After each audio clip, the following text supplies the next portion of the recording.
This is exactly right. This episode is supported by FX's The Shards, a seductive drama from executive producer Ryan Murphy. Set in 1980s Los Angeles, the series follows a group of glamorous, deeply entangled high school seniors drawn into a life of wealth, beauty, parties, and excess. At its center is Brett, whose reality begins to unravel when the arrival of a new student coincides with a series of mysterious murders. FX's The Shards, now streaming on Hulu. Goodbye. Get into the Hyundai Getaway Sales Event and get away with a deal so right, it almost feels wrong. Right now, you can get great deals on Hyundai's most popular models, including the adventure-ready SUVs like the Hyundai Santa Fe or Santa Fe Hybrid and the Tucson or Tucson Hybrid. Plus, there's the bold and stylish Elantra loaded with the latest tech. Or go all-electric with the Ioniq 5 or the Ioniq 9. So get down to your local Hyundai dealer and get away with a deal you'll love during the Hyundai Getaway Sales Event. Visit HyundaiUSA.com for details. Goodbye. Everyone loves the idea of spending an afternoon curled up with a good book. Well, grow up, because it's almost impossible. Luckily, you can take your next great story with you on Audible. Audible has a massive selection of titles to choose from, including This American Life, new books by Michael Connelly, along with classics from Agatha Christie, and so much more. Whether you want a mystery, a true crime story, or something completely different, there's always something new to listen to. New members can start listening with a 30-day free trial at audible.com/MFM. Audible, stories that speak to you. Goodbye.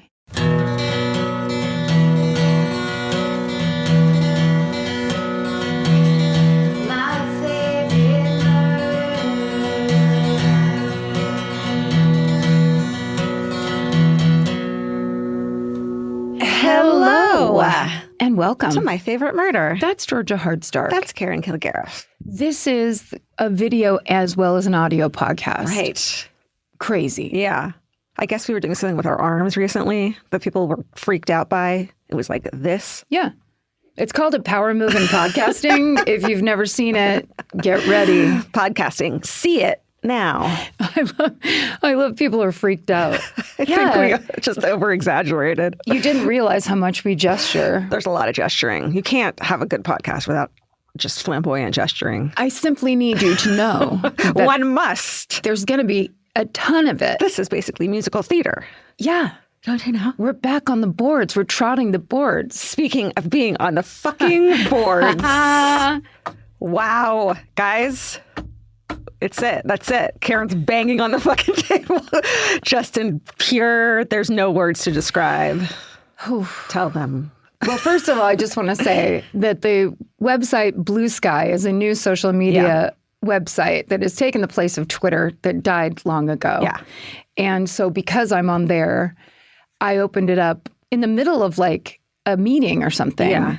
And there's an account called Carmageddon 13 who's there to tell me some of the most exciting news I've ever seen, and that we're on Jeopardy. I actually got my info from Canada. Oh. Because I guess it's a different time zone there. Yeah, from our friend Casey Corbin, who's Vince's friend, and text us. Oh, nice. Info. Yeah. Texas, Canada? Text us that info. Oh. Texas. Nope. Canada. Still Canada. Double Canada. Double Canada. And then basically we were, us and You're Wrong About, provided the question part of a clue or the answer part of the clue on Jeopardy. It said, it said, start yapping on your own this. Esquire's best of 2021 included You're Wrong About and My Favorite Murder. You have to wait till the end. Podcast. Oh, yeah, podcast. The answer is a podcast. Podcasting. What is a podcast? What is a podcast? Fuck. We lost our own fucking round. That was a moment that I was like, that's all I've been waiting for. We're done now. We're done. It's great to finally be done. It's nice.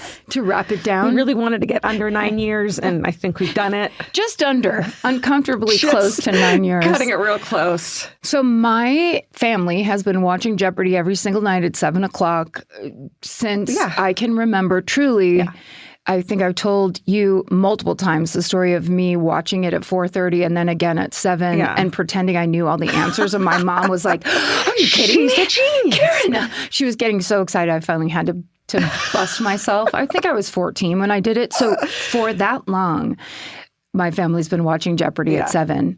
What's hilarious is, so I see that message We all send it to each other. We're all freaking out.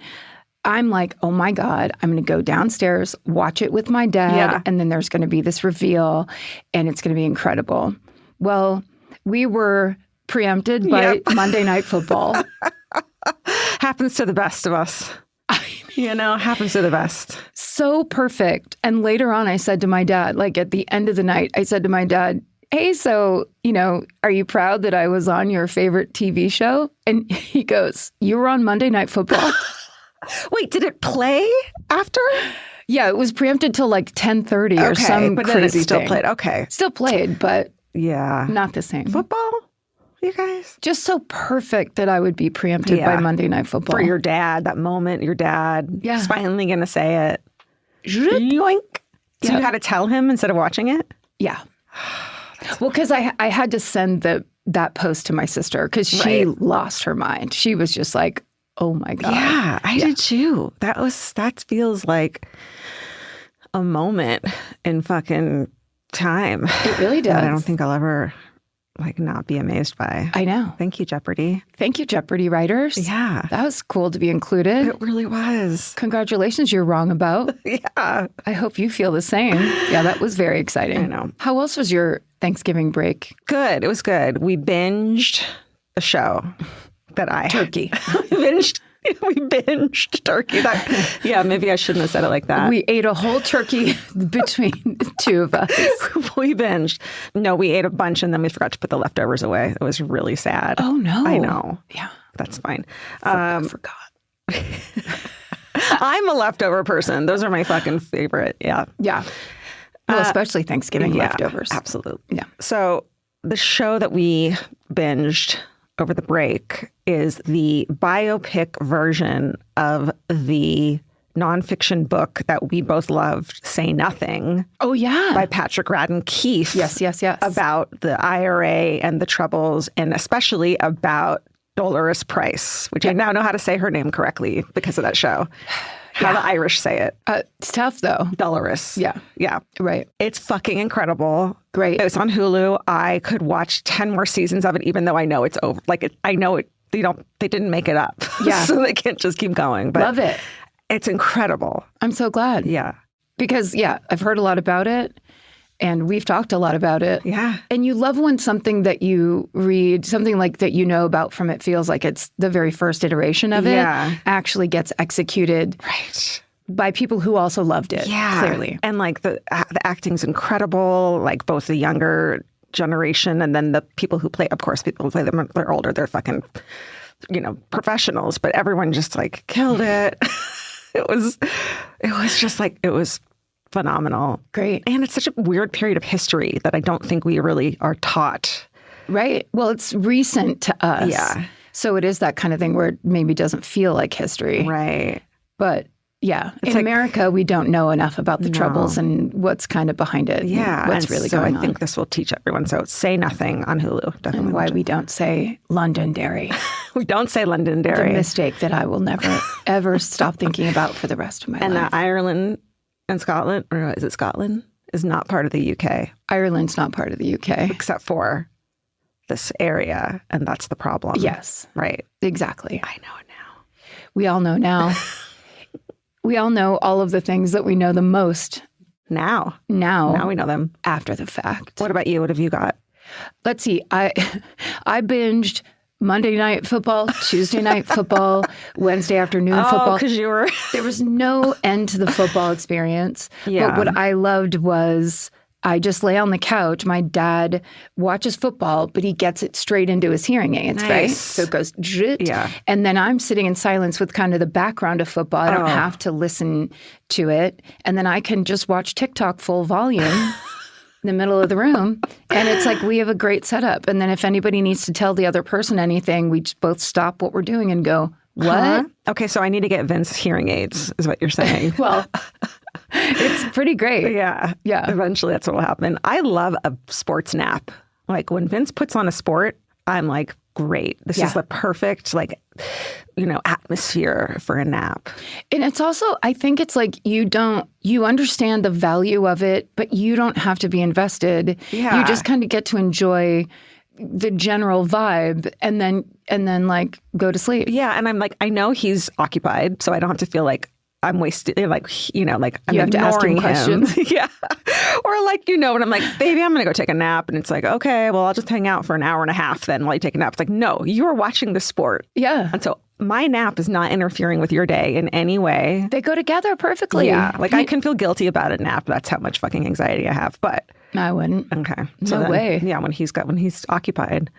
It's called codependency. And we're great at it. And you're powering through it. That's right. Speaking of which, and I was basically binging TikTok, I guess that would be. Yeah. On top of forced football, voluntarily binging TikTok. Mm-hmm.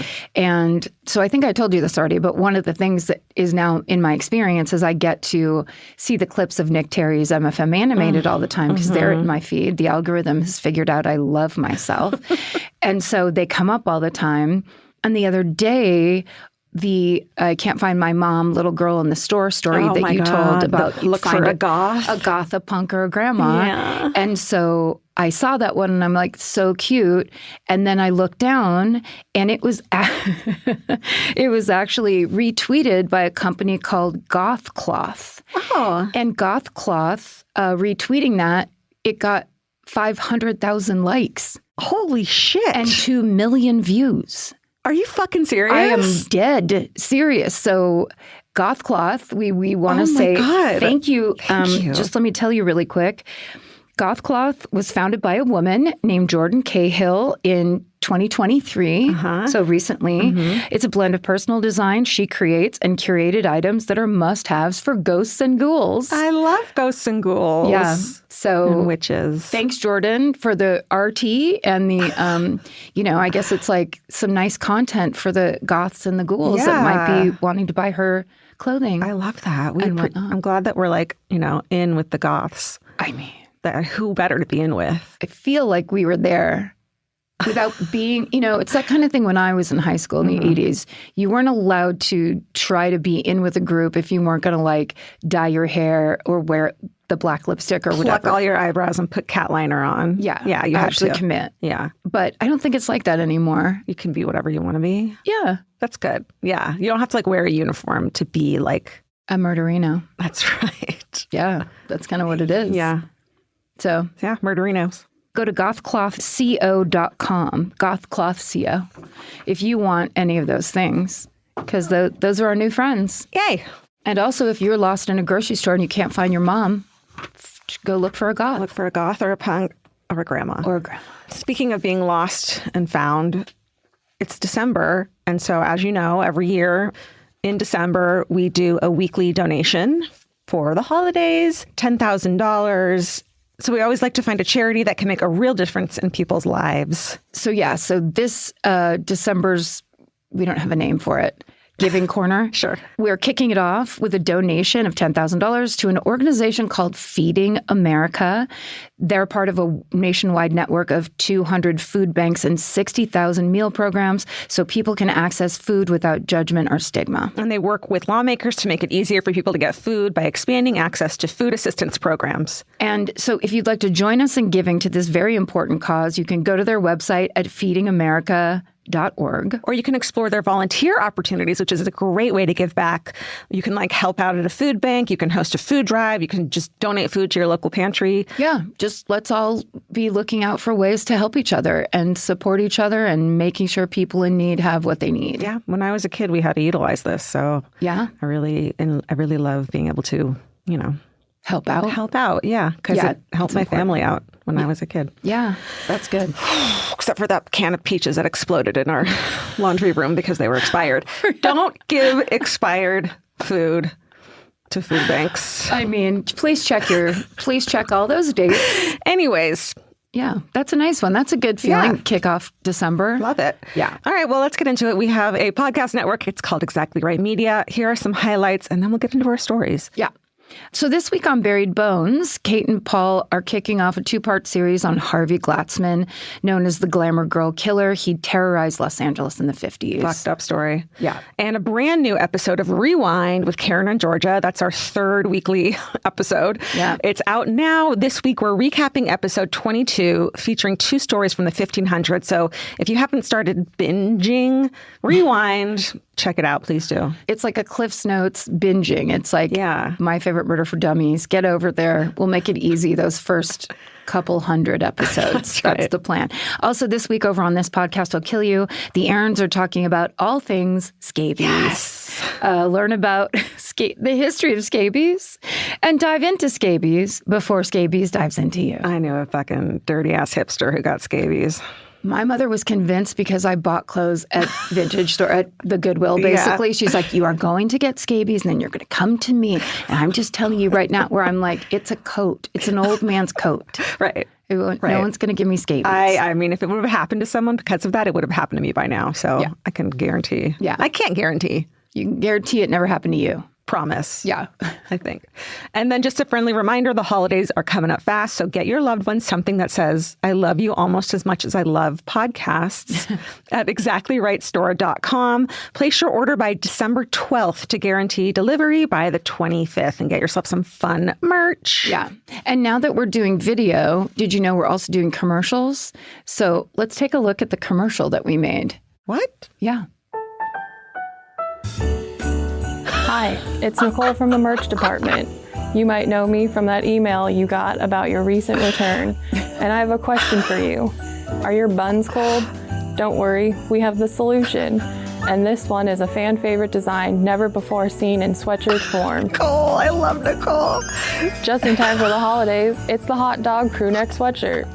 Now you can celebrate the year-round delicacy that is the humble hot dog. Let your outfit be a conversation starter at every cocktail party this season, featuring this gorgeous hot dog art by Sammy Rich. It's the perfect gift for everyone in your life, from your grandma to that random stranger you met online. So run, don't walk to our website, exactlyrightstore.com, and order your hot dog sweatshirt today. Oh my God. Right? I remember you pitching that.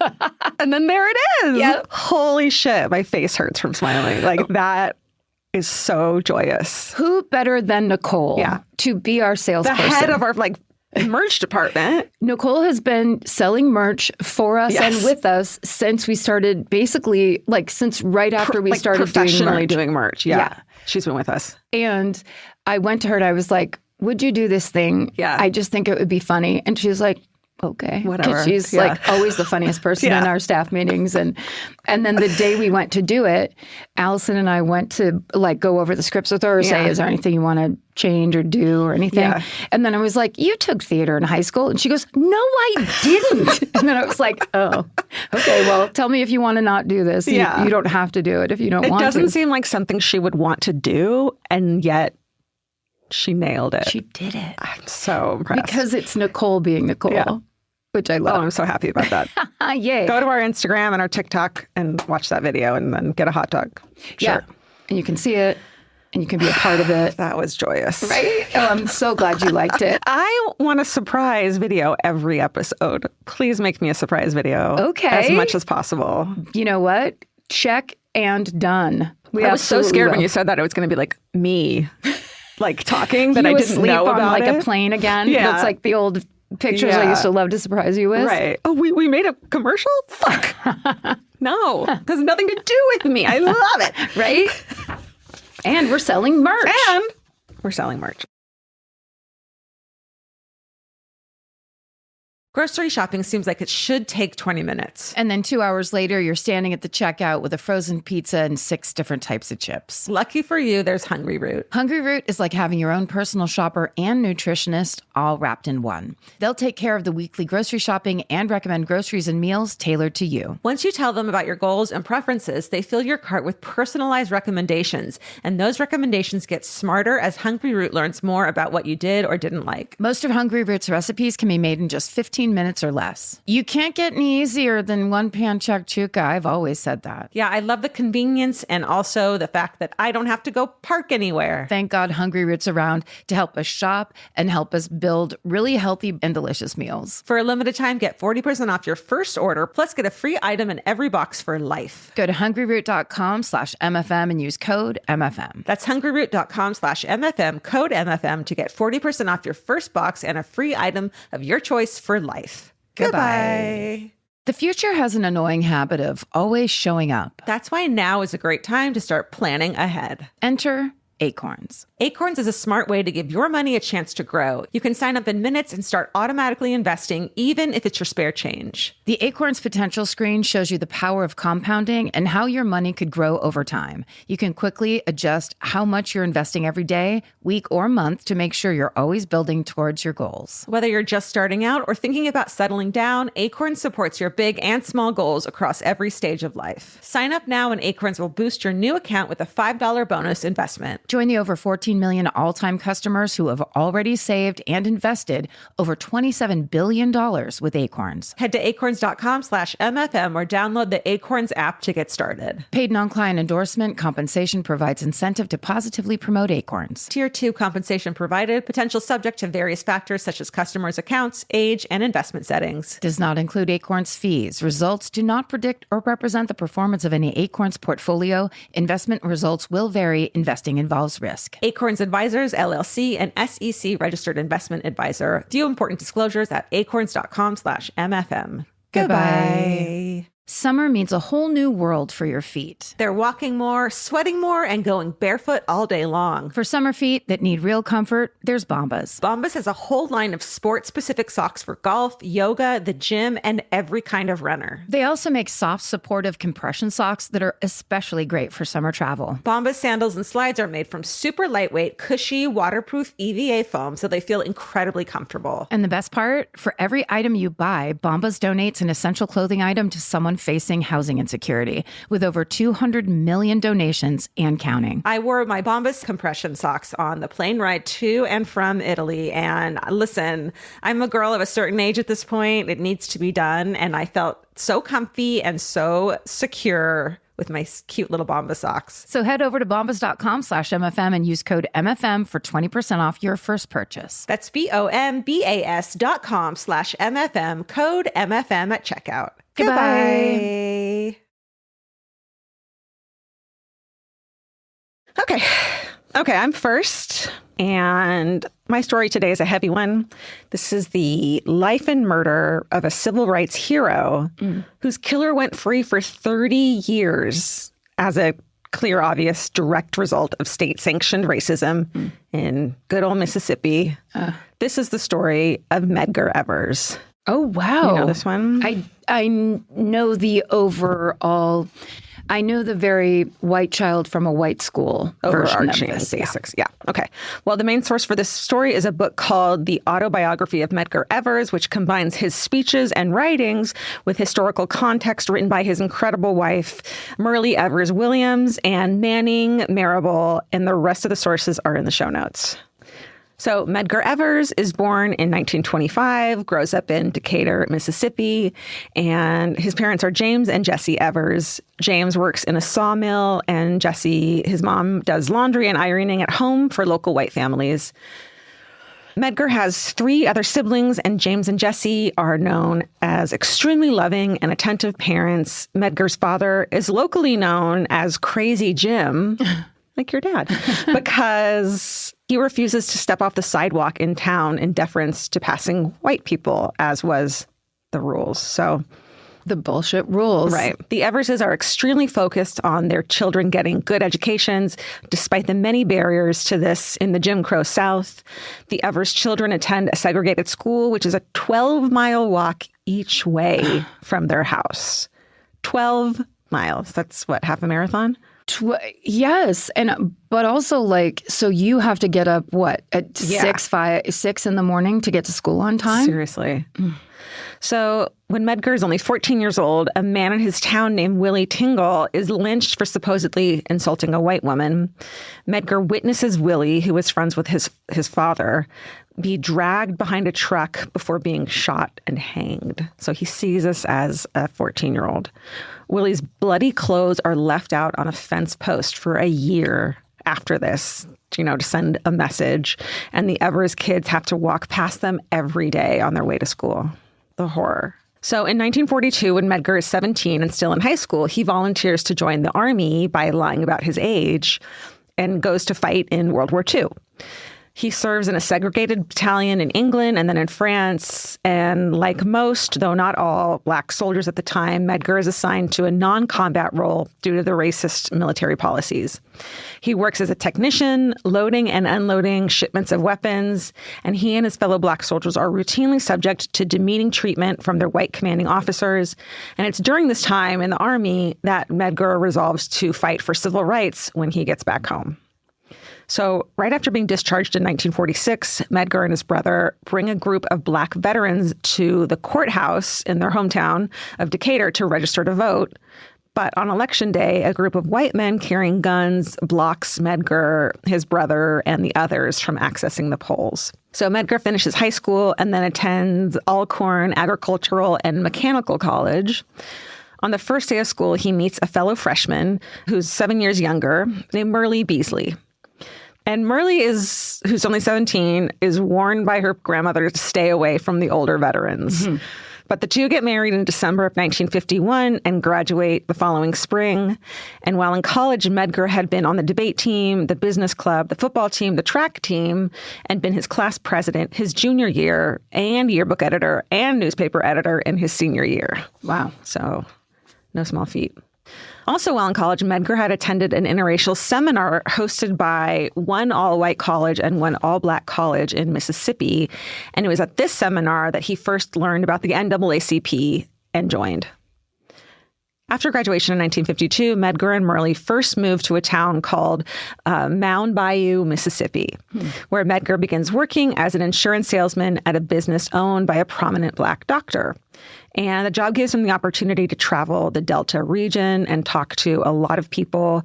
He also applies to be the first Black law student at the University of Mississippi, but shocking, his application is rejected on a technicality. But of course, we know that it's more about the outrage of the alumni, admitting a Black person. I mean, but when you were saying that thing of an all-white school and an all-Black school coming together to have, that seemed very advanced, and that's also in Mississippi. Yeah. So it's obviously there's pockets of people who are really, especially the white people who knew that change had to happen. And I think it's such a tipping point in history.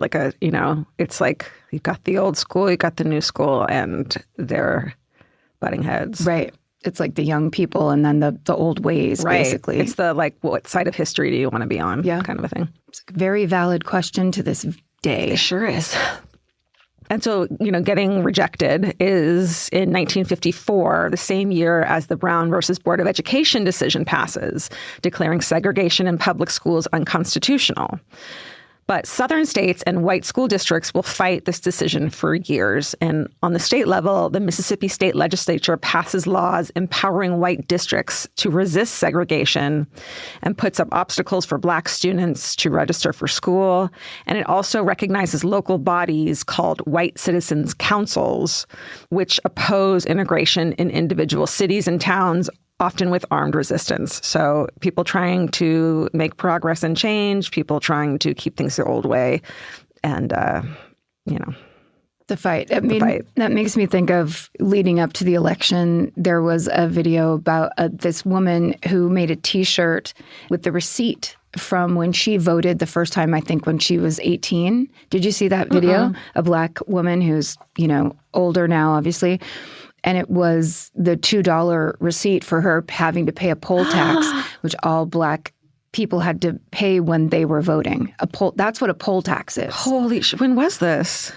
Whenever when did she vote originally? Right. It was I can't remember. I think she said it was in the late 40s. Yeah. or so. Oh my God. Because I would guess that woman was somewhere in her 70s or 80s, but I couldn't guess. But she did a whole speech on it. And I was like, I've heard the phrase poll tax for so long, and I didn't know that that's what it was. Oh, that's fucking wild. And that kind of like, figuring out all these ways to restrict people or just get in people's way. Right. Yeah. Make it difficult so that they won't try, let alone succeed. Yep. Okay, so Medgar asked the NAACP for their assistance in suing the University of Mississippi over his application, but their leadership instead offers him a job.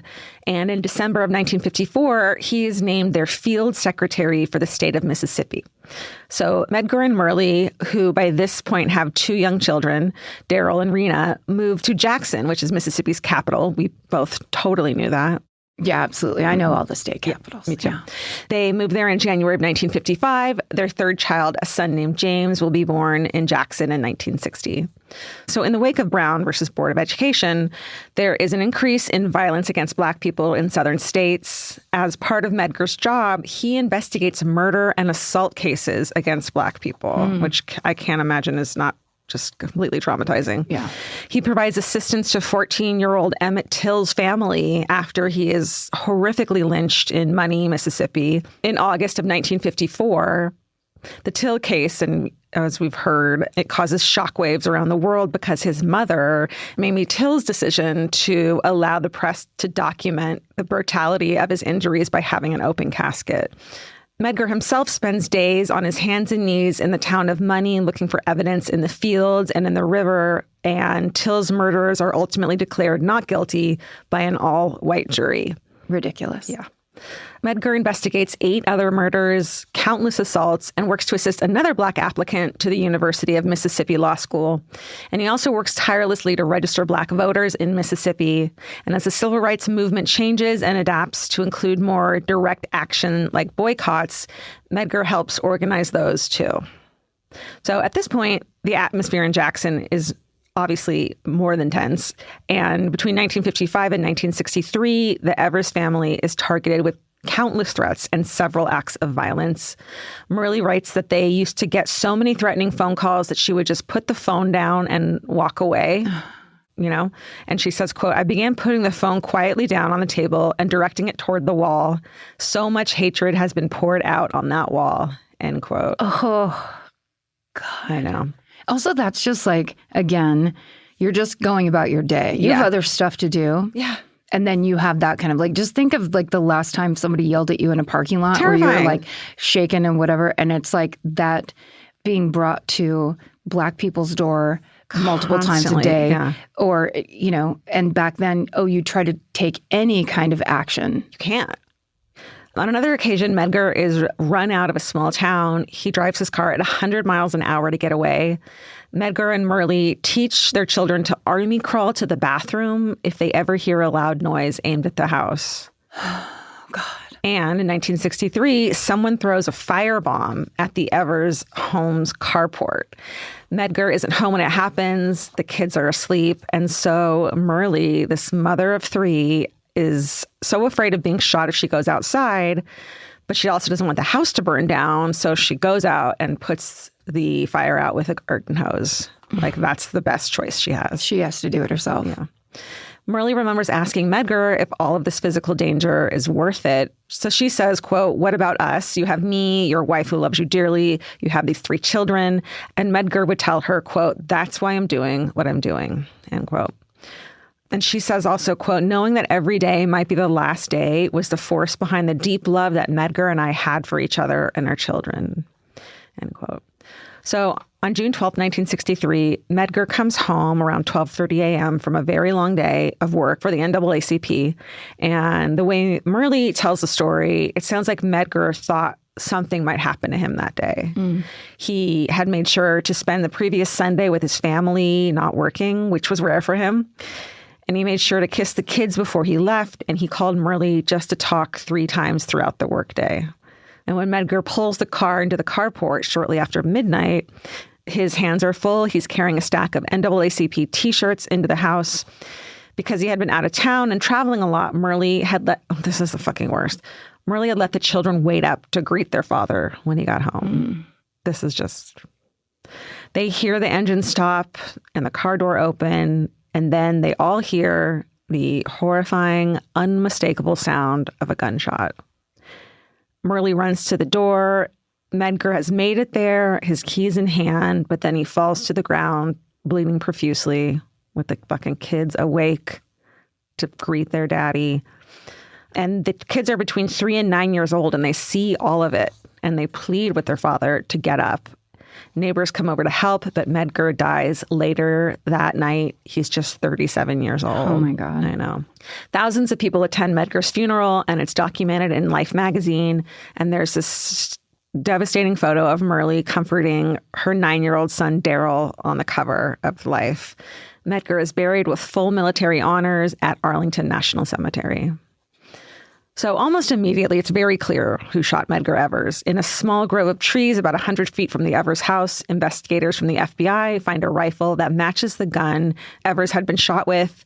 It belongs to a 42-year-old man named Byron de la Beckwith.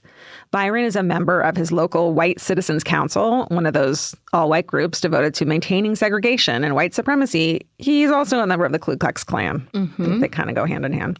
So Byron is arrested and charged with Medgar's murder, but the case results in 2 hung juries, both all-white and all-male juries, both times, and he's not tried a third time. I mean, just the idea that it was such a strong case, so clear that actually it made these completely rigged white juries go, hold on a second, how are we going to do this? Yeah. And we're hung. Yeah. That's like, that speaks volumes rather than innocent. Right. Right. Or not guilty. Right. So it not being tried a third time remains the state of affairs for 30 years. That's until an investigative reporter named Jerry Mitchell finds evidence that the state of Mississippi assisted Byron's defense team in vetting jurors for both trials. Oh. That's a fucking no-no. You can't do that. I've never heard of this. Like, this feels like I'm trying to rack my brain of like, have I seen like a movie about this or something? You have. Okay. I'll tell you. You want to know the movie? The movie and book is, first the book and then the movie is Ghosts of Mississippi. Oh, okay. Yes. Famous, amazing movie directed by Ron Howard. But so Jerry Mitchell finds that evidence. He's this incredible investigative reporter. So Mississippi has a governing body called the Mississippi State Sovereignty Commission. And in theory, the role of this body was to protect the rights of the state from federal overreach, which we can fucking talk a lot about states' rights. Let's not. In practice, it really functioned to protect the racist interests of the local white citizens' councils. It formed directly after the passing of Brown versus Board of Education. So in both trials of Byron de la Beckwith, representatives from this body collected information on potential jurors and passed this on to Byron's defense team. So very specific, obviously egregious. So all of this starts to happen in the late 80s, and Byron is finally tried a third time in 1994. It takes that long. In addition to the evidence from the crime scene, which remains the same from the first 2 trials, multiple people testify that Byron had boasted about killing Medgar over the years, including at KKK rallies. And this time, a jury, which is no longer all white or all male, finds him guilty, and he is sentenced to life in prison. And this part of the story is where the book and movie adaptation of Ghosts of Mississippi happens. Byron dies in 2001 at the age of 80. So Byron probably would not have been tried were it not for Murley Evers.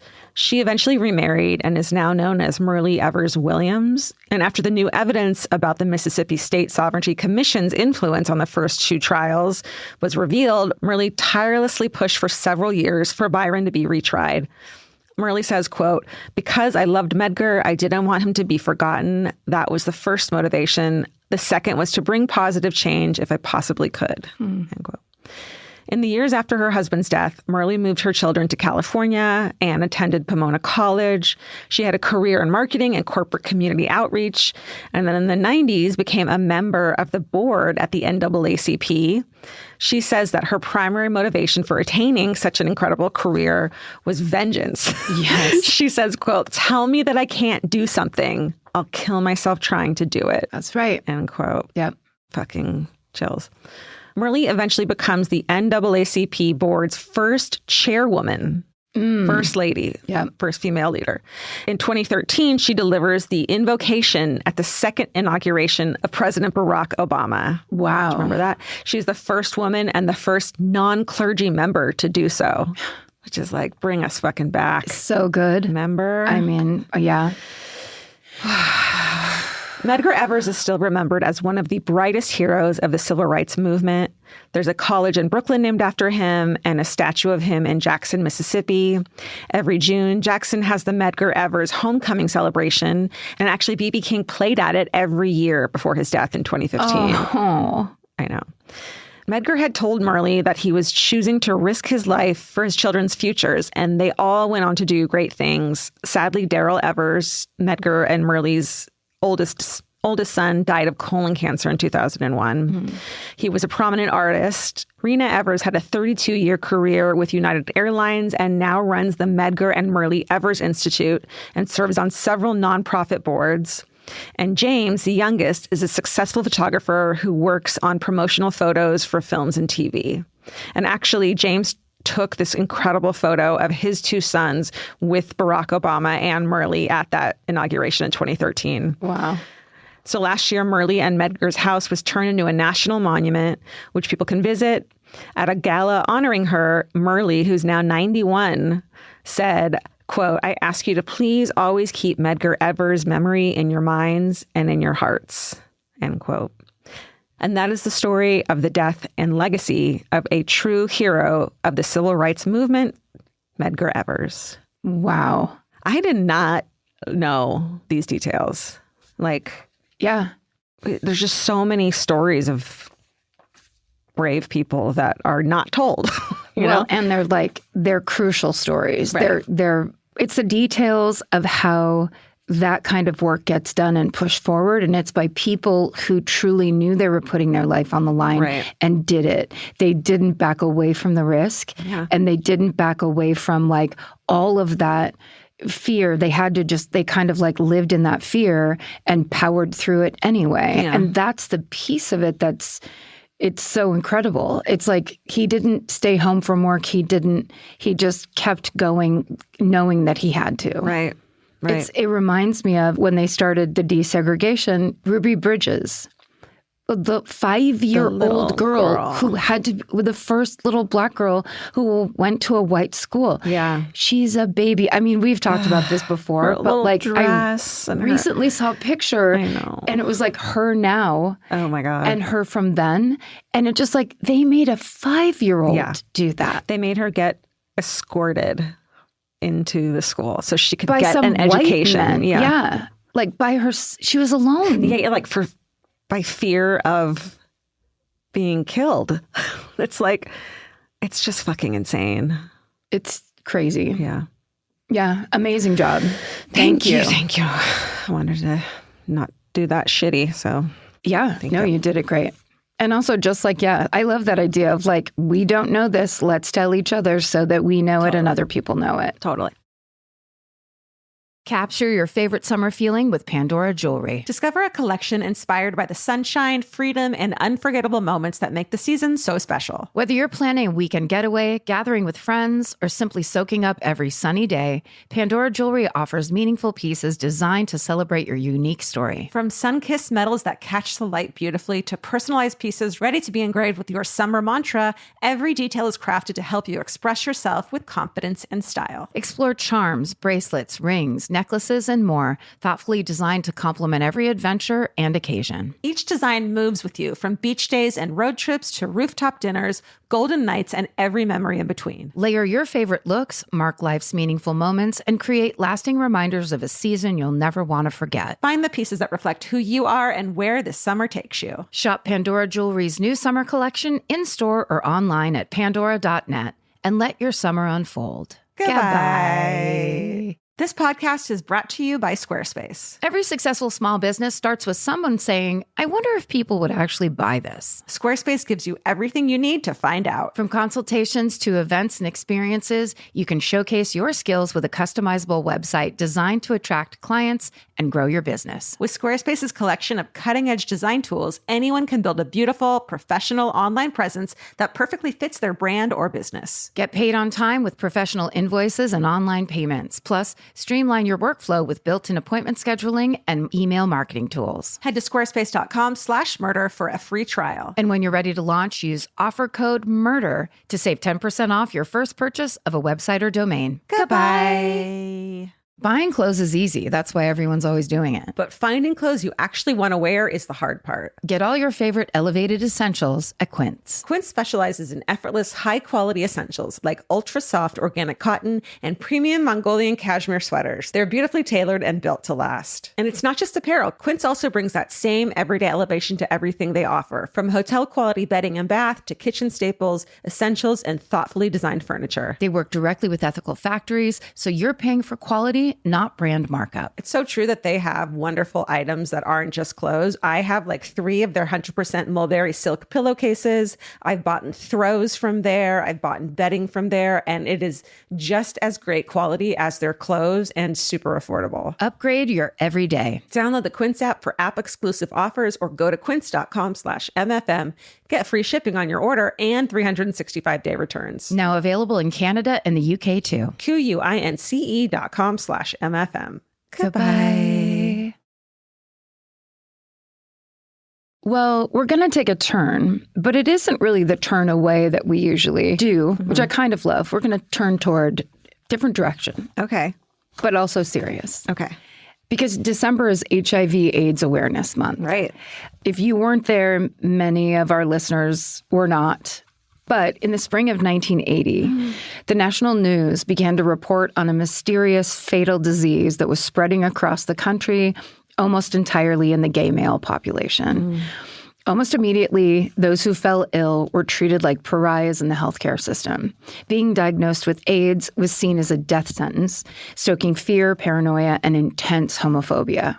The AIDS crisis in America and the way it was handled by the Reagan administration and by some average Americans themselves will always be a stain on our history. Yeah. But like most of the stories that we tell each other, there is a glimmer of light in this story because at San Francisco General Hospital, sorry, I can't start it already. I just feel so proud. Yeah, I was going to say that. Because at San Francisco General Hospital, a young gay male nurse from Florida will spearhead the first dedicated AIDS ward in the United States. Oh my God, this is incredible. And when he does, a staff of heroic nurses and doctors will defy fears and cultural taboos to provide compassionate care to those patients dying from AIDS. And that simple, generous act of compassion will ultimately prove to be revolutionary. Wow. This is the story of nurse Cliff Morrison and San Francisco General's Ward 5B. Shit. Right? I don't know anything about this. Right? Incredible. I knew like a little, but again, it's that same thing where you're kind of like, I know a little. There's an incredible documentary called 5B that came out in 2018. Oh, okay. So definitely watch that. And then there's also interviews with and articles by Cliff Morrison and fellow 5B nurse Allison Moad. Those are the 2 main sources, and the rest of the sources are in our show notes. Okay, so first I'm going to tell you about Cliff Morrison. He was born in the early 50s in Live Oak, Florida, which is a small town on the state's panhandle. And by his own description, Cliff says it's, quote, about 90 miles from anywhere. So Cliff grows up in poverty. No one in his family ever graduated high school, let alone college. They also didn't own a car, a telephone, or a TV. So true poverty. But from a young age, Cliff works as a field hand to support his family. Wow. A very young age. That's very hard work, obviously very physically demanding. So by the time he's 12, he decides that he doesn't want to do that job anymore. 12. He's like, enough. So when did he start? Like, yeah. That's fucked up. Serious. So he heads down to a small local hospital and he asks if he can please work there. Oh my God. Yeah. So he gets a job in the housekeeping department. He mops the floors. He takes out the trash. But after a while, he realizes he wants to care for the patients. Before long, Cliff is promoted to an orderly position, a job he holds throughout high school. And after he graduates, he goes to nursing school in Jacksonville. Wow. So he admits that he was self-conscious about going into nursing at first because back then the field was dominated by women. But by 1971, 20-year-old Cliff is a registered nurse and he's earning $10,000 a year, which is about... What year? 71. I'm going to go 38,000. 78,000. Holy shit. Yeah, he's making good money. That's very good money. Yes. I think even in today's standards for some nurses, it's like... Yeah. They don't get paid that. Okay. So that's, of course, the most anyone in his family has ever made. That's incredible. But more than that, Cliff has really found his calling. He says, quote, "I realized I really liked being a nurse. It's where I felt the most comfortable. I'd always been told that I was a caring person, so it made sense that I gravitated toward that profession." So Cliff bounces from Jacksonville down to Miami. There's a thriving gay community down there. There were lots of job opportunities, but it's the 70s. And at this time, down in South Florida, there's a woman named Anita Bryant who's decided to wage war on the LGBTQ community of South Florida. She and her cronies are lobbying hard to have a recently passed ordinance that outlaws discrimination based on sexual orientation repealed. She wants they want to get rid of that. I want you to take the steps you've so fought for so hard and take them away from you. Like, let's go back in fucking history instead of forward. What the fuck? What does that sound like to you? I don't know. It sounds really familiar though.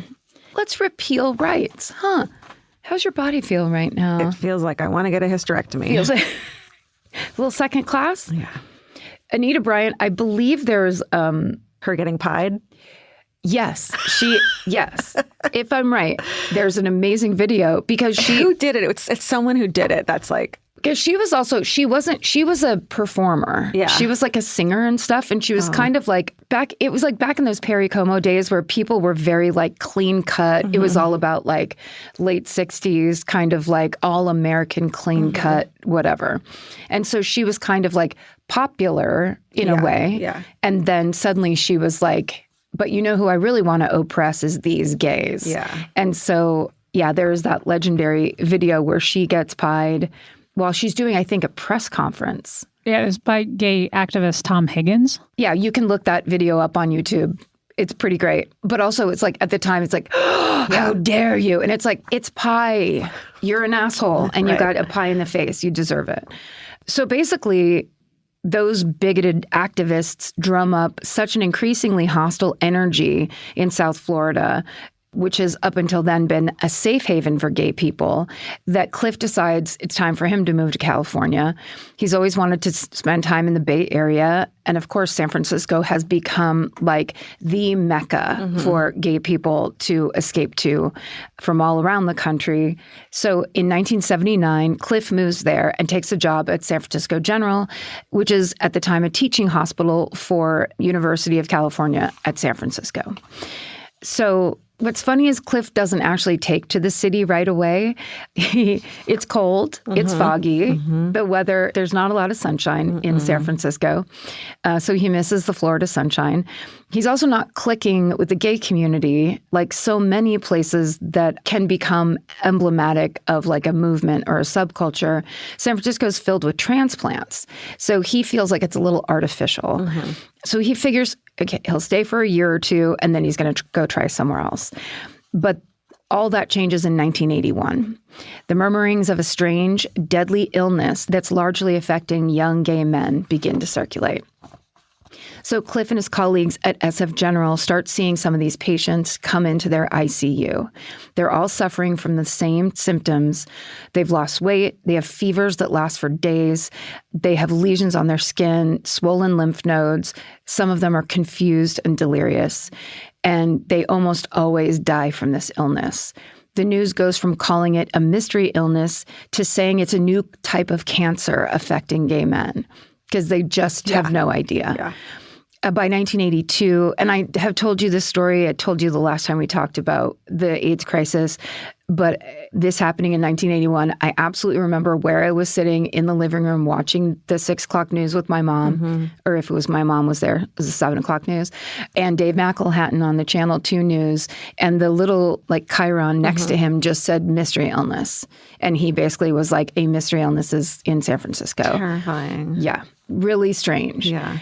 So by 1982, this mystery illness is given a name, acquired immunodeficiency syndrome, or AIDS for short. Cases are being identified throughout the country now, with many, but most importantly, not all of the victims being gay men. So even the best medical experts and the most decorated doctors can't fully explain why these patients are getting sick. And that uncertainty begins to fuel a widespread panic and blatant homophobia. According to the website Hospital Watchdog, they say, quote, some men suspected as gay and infected with HIV were kicked out of their apartments and fired from their jobs. Yeah. In one instance, their desks were taken to a parking lot and set on fire. Insurance companies were screening out gay men to deny coverage by sending out surveys asking if they worked as a florist or a hairdresser. Holy shit. Yeah. In actuality, AIDS is affecting people from all walks of life, but it's an extremely hostile time for members of the gay community.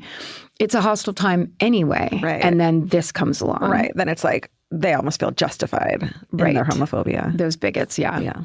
So even within the medical establishment, and even in progressive cities like San Francisco, some nurses, doctors, and orderlies are reluctant, or they outright refuse to treat patients with certain symptoms, or if they suspect that they're gay. And when those patients are admitted, they are usually isolated and treated more like walking biohazards than as human beings. Actually, literal hazard signs are sometimes plastered on their hospital room doors. Meals are left in the hallway outside of their rooms. Basic care like changing their bed sheets or cleaning them goes undone out of this fear of being infected. Jesus. And Cliff is seeing all of this as a nurse. And then one day, it hits even closer to home. He comes back from work to find his roommate, Wayne, collapsed on the hallway floor. Wow. Cliff says, quote, we had been talking a lot about the disease because it was just starting to make headlines, and I had a feeling that's what he had. So for days, Cliff does everything he can to care for Wayne at home, but Wayne's condition doesn't improve.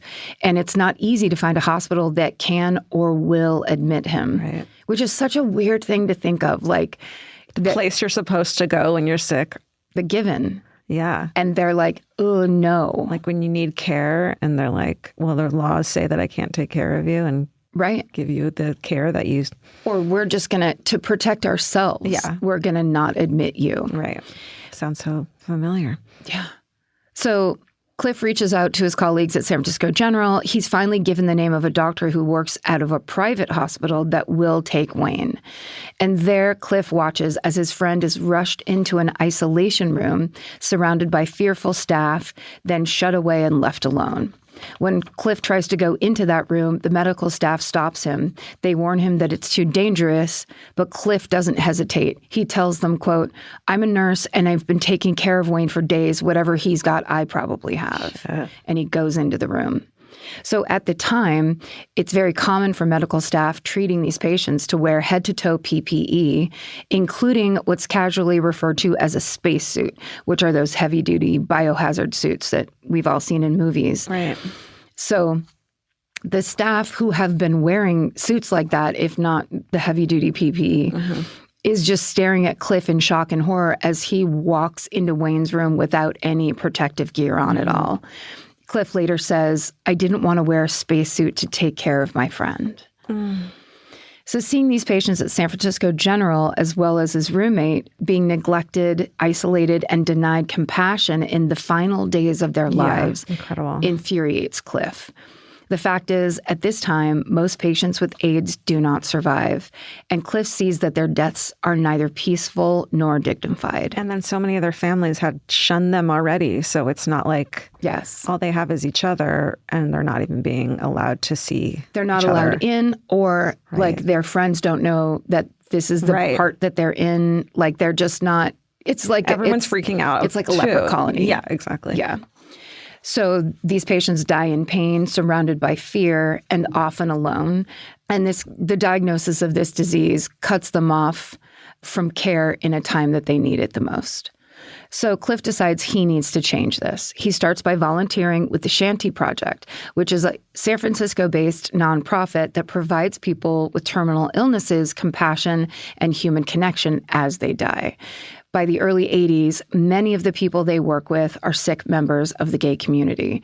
So for Cliff, this volunteer work becomes an invaluable education in palliative care.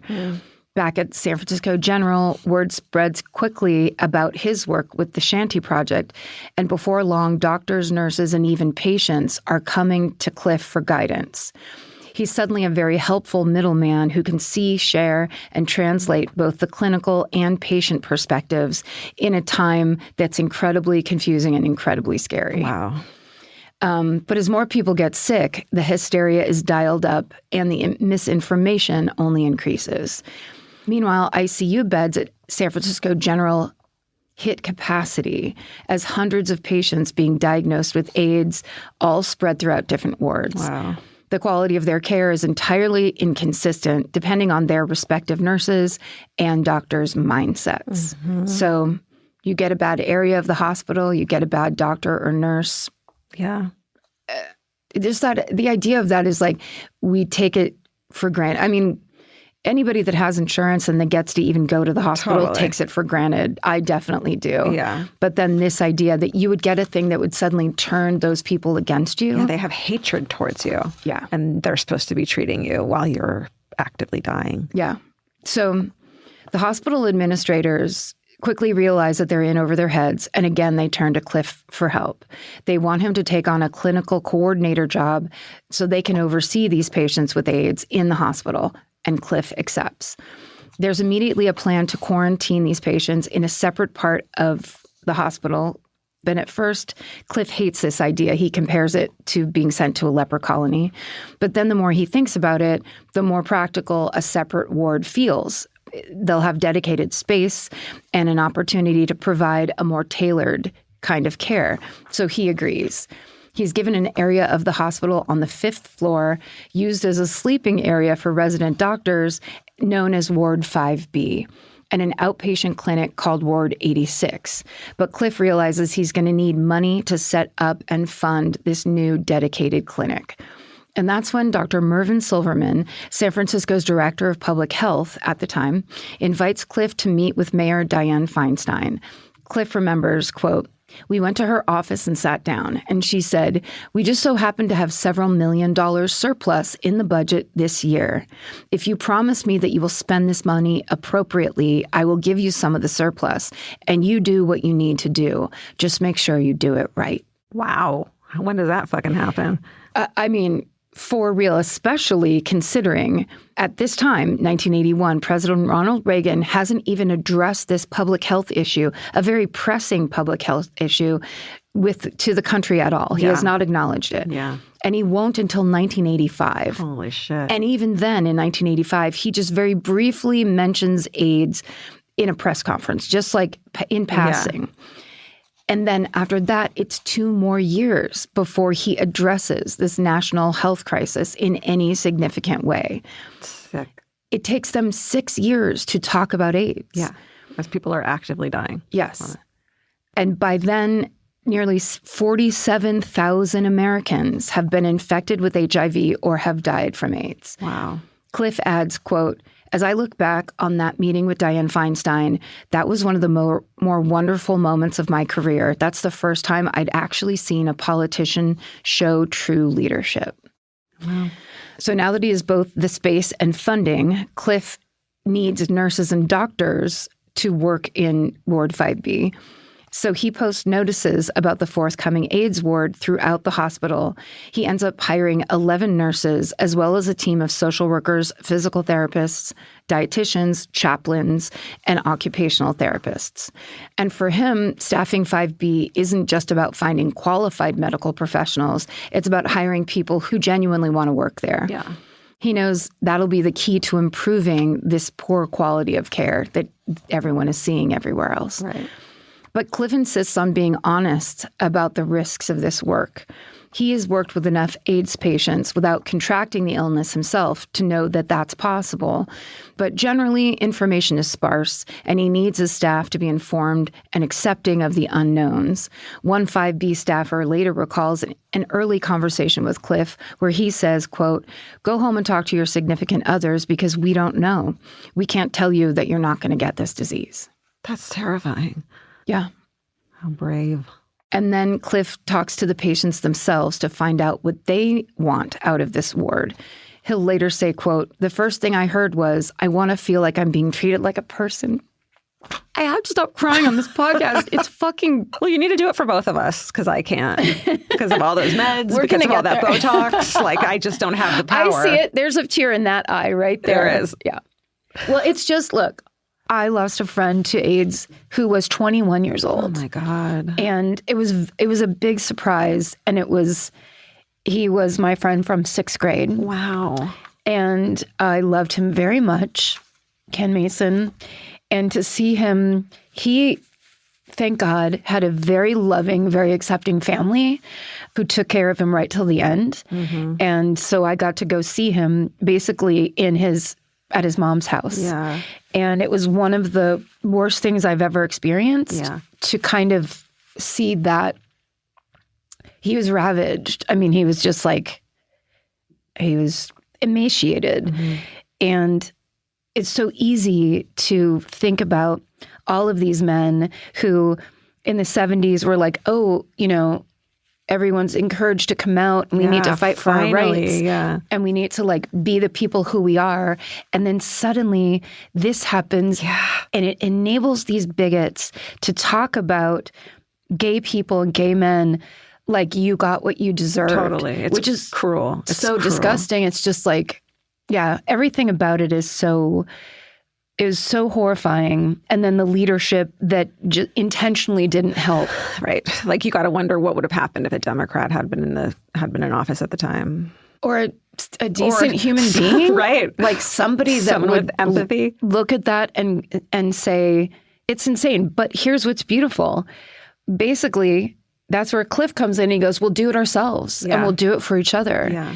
And there's a lot of lesbian women and a lot of female nurses who went in and were like, we will take care of them. We'll do this and we'll take these risks because we cannot just let these men die to protect ourselves. Right. Like that is not the point of being a nurse or a doctor. And they weren't the only ones who felt that way. Thank God. Yeah. And because of that, then essentially after being able to give that care, they proved that you can give that care. Right. And basically they went out there and they were the first responders to go, look, we did it and we didn't catch it. Totally. Therefore, you need to do it. Yeah. The idea that they had to do that, though. Right. And not know. And the in-between of all the people that died alone and isolated and it's disgusting and horrible. So when Cliff asked those patients what they wanted out of the ward, he said, the first thing I heard was, I want to feel like I'm being treated like a person. They said, I want people who are not afraid of me. I want people to touch me. I want to know that I'm going to be cleaned up every day. Mm. They were talking about being treated with dignity and compassion. Yeah. Basics. The lowest bar. Yeah. So the virus that causes AIDS, HIV, is finally identified in May of 1983.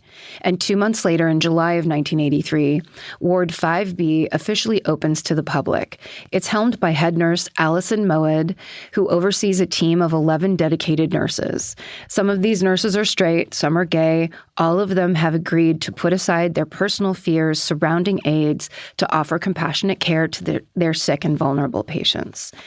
Allison later says, quote, I was enthralled by this idea of love for your fellow being. Mm. This was a confluence of nurses, of people who wanted to take care of this population that had been stigmatized, discriminated against, not cared for during a period of their lives where their lives were ending. Professionally, how do we care for them? Caring is what we were about. Wow. Imagine that. Yeah. So 5B is unlike anywhere else at the time. Here, the doctors and nurses don't speak down to their patients, and they certainly don't judge them. In fact, patients are treated as a member of their own care team, and they're involved in all the conversations about their treatment. 5B is one of the only units in the U.S. where people can visit outside of set visiting hours. Oh, wow. And those visitors don't have to be literal family members in the biological sense. Yeah. They can be members of the patient's chosen family. The staff even sneaks in their patients' pets when they can. Also on 5B, staffers don't use the same full-body PPE many other facilities across the country do. Instead, they wear protective equipment when necessary. The 5B staff use common sense precautions that keep the patient's dignity in mind, remembering the value of human touch and connection. Cliff says, quote, "We knew by now that AIDS was not transmitted casually. I had no qualms about climbing onto the bed with my patients to hold them. That had never been done before. As a nurse, you might touch someone's hand, but you would never take them in your arms." Oh my God, the image. Yeah. This is a huge deal. For a sense of timeline, this is 5 years before that famous moment where Princess Diana made history publicly shaking the hand of someone with HIV. Right. 5 years before that. Yeah. So it was at a time where touching a person who had AIDS, let alone holding them to provide comfort, is seen as extremely risky by almost everyone. Mm-hmm. There's also a large outside component to Ward 5B, which includes a roster of volunteers from the gay community, local hospices, and the Shanty Project, who do things like decorate and furnish the ward. That's so hacky. It's like the gay men go in and they're like, oh, the lighting in here is terrible. It's just like, but it matters. Like, yeah, it's all about dignity. Yeah, it's quality of life. Yeah.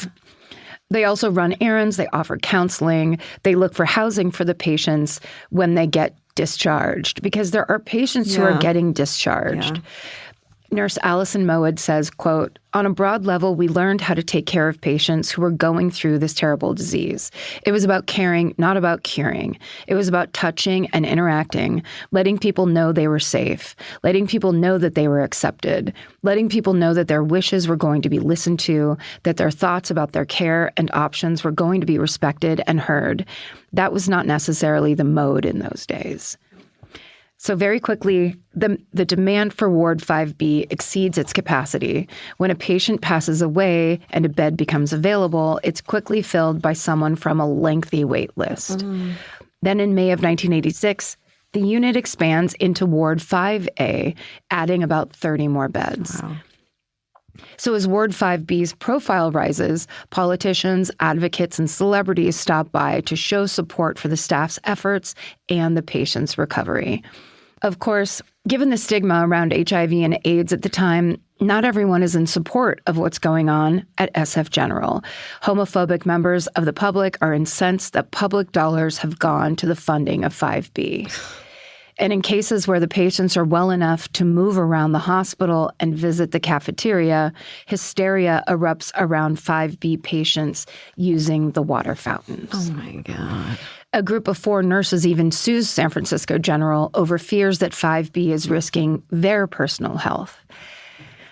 But that case is ultimately shot down as 5B's model of care is deemed safe and appropriate treatment. Before long, it becomes the gold standard for HIV and AIDS care throughout the world. And meanwhile, the mission of 5B stands firm.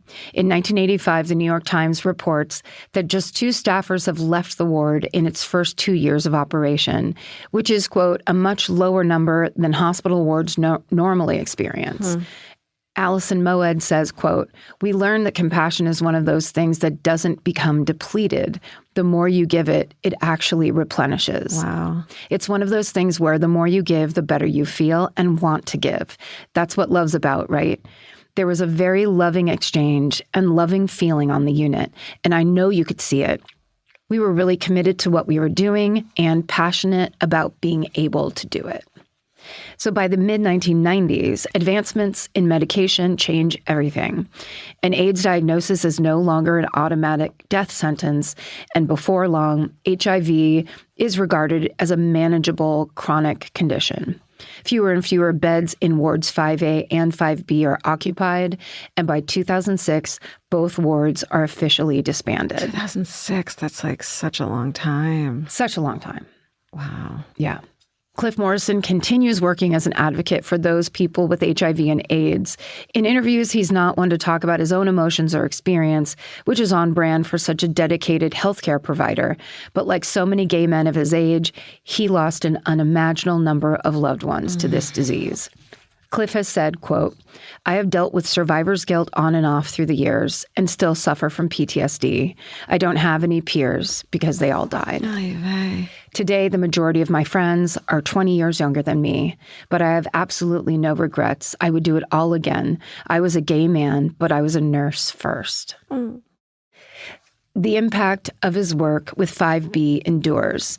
Today, there's a memorial plaque hanging at the hospital that says, quote, "On July 25th, 1983, here on Ward 5B, a group of caregivers gathered to confront a new epidemic, AIDS.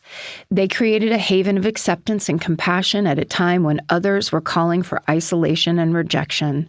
They saw fellow human beings where others saw only disease and contagion. Together with a generous, loving volunteer community, they developed a world-renowned center of excellence dedicated to quality of care for the living and the dying. This plaque commemorates all who served here and remembers all who died." And that is the story of Cliff Morrison and the heroic staff at Ward 5B. I mean, holy shit. Right?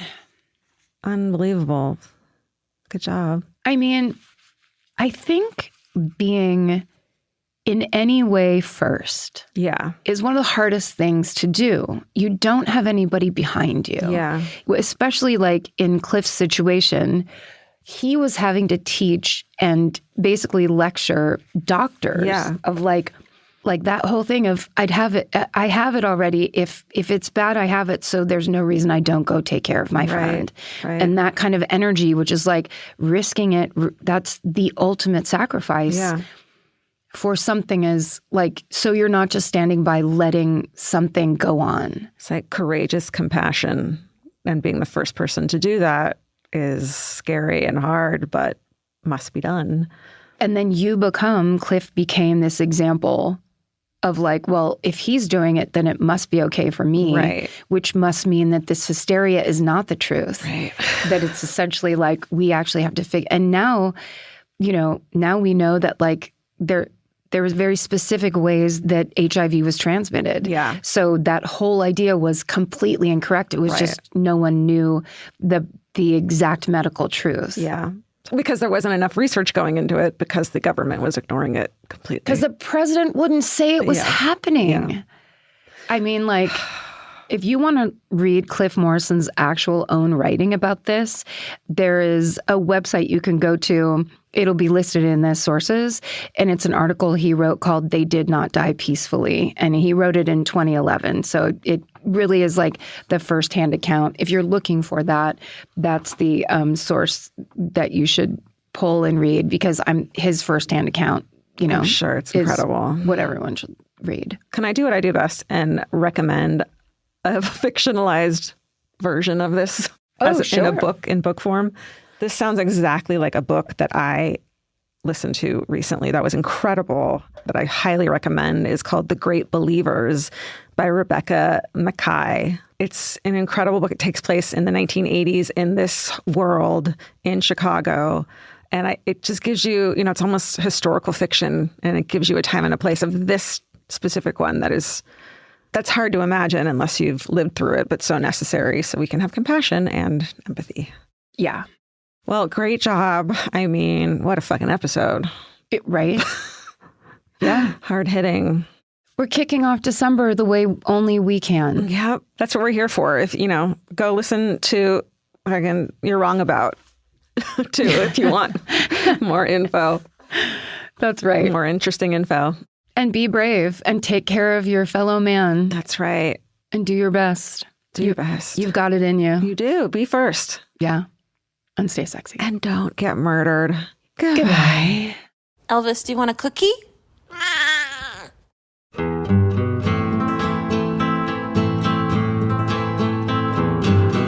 This has been an Exactly Right production. Our senior producer is Alejandra Keck.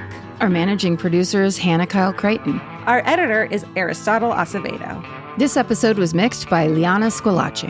Our researchers are Maren McClashin and Allie Elkin. Email your hometowns to myfavoritemurder@gmail.com. Follow the show on Instagram and Facebook at My Favorite Murder.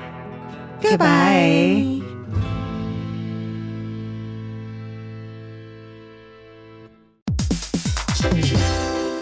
Hey everybody, here's the thing about other home security systems. They're all designed for after the window breaks, after someone's inside, after you get the notification, after the police come. SimpliSafe is the first system designed for before, stopping a break-in before it even begins. That's right. Unlike traditional security systems that only alert you after a break-in is already underway, SimpliSafe is designed to help prevent the crime before it starts. Their cameras can detect suspicious activity at the perimeter and alert live U.S.-based agents. Then SimpliSafe's agents assess the threat, intervene, speak through the camera to scare off the intruders, and call for 911 dispatch. That's right, and SimpliSafe has been protecting your world for 20 years, everybody. So celebrate their anniversary and save 60% on your new SimpliSafe system at simplisafe.com/stuff. That's 60% off, you guys, at simplisafe.com/stuff. Plus, when you order, write in our show name and the How Did You Hear About Us survey to let them know that we sent you.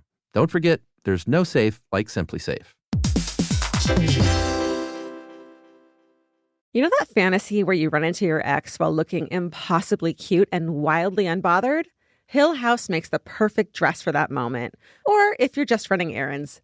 Hill House Home is the brand behind the viral nap dress, known for its signature smocking, ultra-flattering fit, and comfort that makes it a favorite for just about everyone. Celebrities like Taylor Swift, Olivia Rodrigo, Anne Hathaway, and Mindy Kaling have all been spotted in Hill House. These dresses are the definition of versatile, perfect for running errands in the morning and stylish enough for dinner or a party that night.